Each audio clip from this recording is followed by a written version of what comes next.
हमारी एक अर्ज है। आप फरमाते हैं कि असल शब्द गुरु है। क्या जो संत महात्माओं की या गुरु साहिबान की बानियों में शब्द पढ़ते हैं वो शब्द नहीं है? फिर शब्द क्या है जो गुरु है? प्लीज विस्तार पूर्वक हमें समझाइए। बेटा, इंसान हर एक चीज़ का अपना तर्जुमा करता है और अपनी तरफ से आसान तर्जुमा करने की कोशिश करता है। अब जब आपने लफ्ज़ शब्द इस्तेमाल किया है तो कैसे इस्तेमाल किया है? शब्दे उपजे शब्दे भिण से, नामो उपजे नामे भिण से। ठीक है। अब शब्द के जरिए सारी उत्पत्ति पैदा की गई है और शब्द के बगैर यहाँ किसी चीज़ की हस्ती कायम नहीं रह सकती। सो इसलिए शब्द तो वो ताकत है। एक नाम जुग चार उदारे, वो शब्द वो नाम जिसने चारों जुगों को तारा है। अब वो क्या किसी लफ्ज के दायरे में बंद हो सकती है ताकत? जब भी आपने शब्द का जिक्र किया है, कबीर साहब की बानी है, 52 अक्षर लोक तरह सब किछिन माहे, ए अक्षर खिन जाएंगे ओ अक्षर इनमें नाहे। और इसी सोच को आगे ले जाते हुए गुरु घर ने फरमाया था, जिस वक्खर को लैंड तू आया, राम नाम संतन घर पाया। सो ये जो अखरी लफ्ज है ना, ये समझाने के लिए इस्तेमाल किए गए हैं, मगर जो असल शब्द है वो तो क्रिएटिव पावर है। ये वो ताकत है जिसने सारी सृष्टि को पैदा किया गया है। अब देखो, आप लफ्ज ले लें प्यार का। अब जो अखरी लफ्ज प्यार है और जो प्यार की ताकत है, वो दो अलग अलग चीजें हैं। लफ्जों का सहारा लिया गया उस ताकत को समझाने के लिए, मगर प्यार प्यार कहने से प्यार का एहसास नहीं होगा।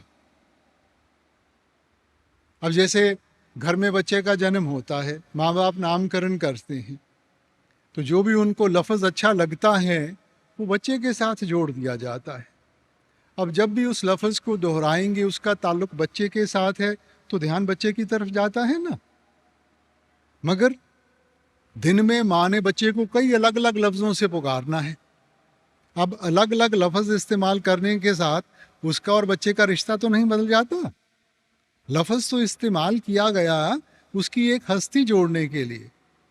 सो वैसे ही बानी में हमने उसको शब्द कह दिया, हिंदू वेदों शास्त्रों ने उसको नाद कह दिया, मुसलमान भाई साहिबान उसको कलमा कह देते हैं, ईसाई धर्म में उसको वर्ड लोगोस कह दिया गया।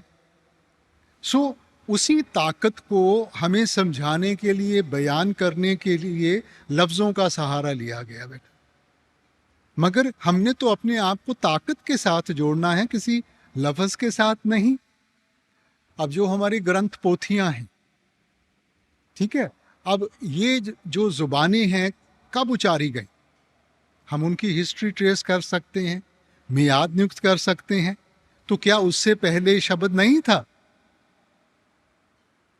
शब्द तो वो ताकत है जिसने सृष्टि को बनाया था। सो वो किसी एक जुबान के दायरे में बंद नहीं हो सकती, वो तो इन जुबानों से, सभी चीजों से ऊपर है ना। अब ये जो ग्रंथ पोथियां हैं, ये महापुरुषों ने लिखी, ये उनकी जिंदगी का अनुभव है, उनकी जिंदगी का निचोड़ है। ये अनमोल दौलत आप हमें दे के गए हैं कि हम उनको पढ़ के कुछ सीखें और उसको अपने सामने रख के अपने आप को उसमें ढालने की कोशिश करें। हम उसका एक लिटरल मीनिंग ले लेते हैं कि जी ये कोई खास लफ्ज़ है। चलो, अगर लफ्ज़ भी है तो फिर कौन सा लफ्ज़? ग्रंथ पोथियां तो इतनी लफ्ज़ों के साथ जुड़ी हुई हैं ना। हमने अपने आप को उस एक नाम के साथ जोड़ना है।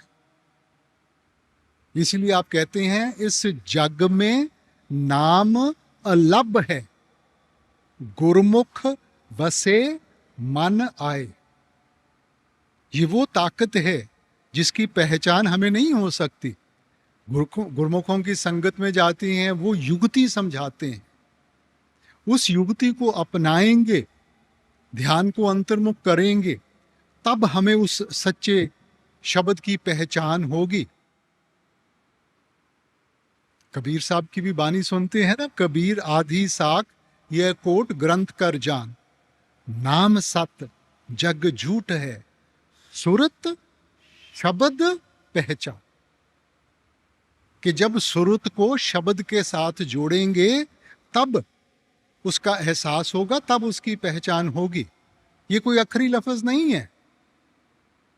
अब ये जो हम पंजाबी जुबान बोलते हैं, कुछ साल पहले तो ये जुबान नहीं थी बेटा।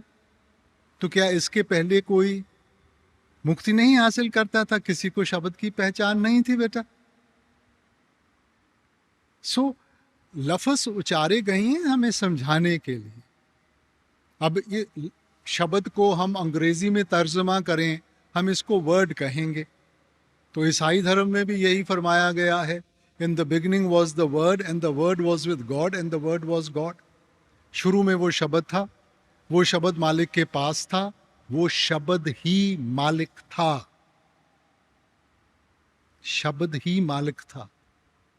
And all things were created by it, और सब कुछ उसके जरिए बनाया गया, और इसके बगैर यहां किसी चीज की हस्ती कायम नहीं रह सकती।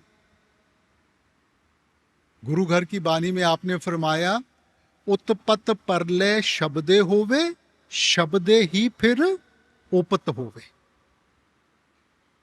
शब्द वो ताकत है जिसने सृष्टि बनाई है, जिसके बल के ऊपर दुनिया खड़ी है। मालिक अपनी मौज में आके सृष्टि से शब्द को वापस बुला लेगा, सब चीज की हस्ती खत्म हो जाएगी। अपनी मौज में आकर दुनिया को फिर से कायम करना है, शब्द ही फिर उपत हो गए। इसलिए वो ताकत है बेटा, वो क्रिएटिव पावर है, कोई लफ्ज नहीं है। और शब्द ही गुरु है बेटा, शब्द गुरु सुरत तुन चेला। सो जो बाहर का जिस्म है वो तो सिर्फ समझाने के लिए है, सच्चा गुरु तो शब्द है। और शब्द कहाँ है? हमारे अंदर है। इस देही विच नाम निधान है, पाइये गुर के हेत अपार। वो आपके अंदर है, क्योंकि अगर मालिक उसको वापस बुला लेगा, हस्ती खत्म हो जाएगी। नौ निध अमृत प्रभ का नाम, देही में इसका विश्राम। वो अनमोल दौलत वो आपके अंदर है और मिलेगी अंदर से।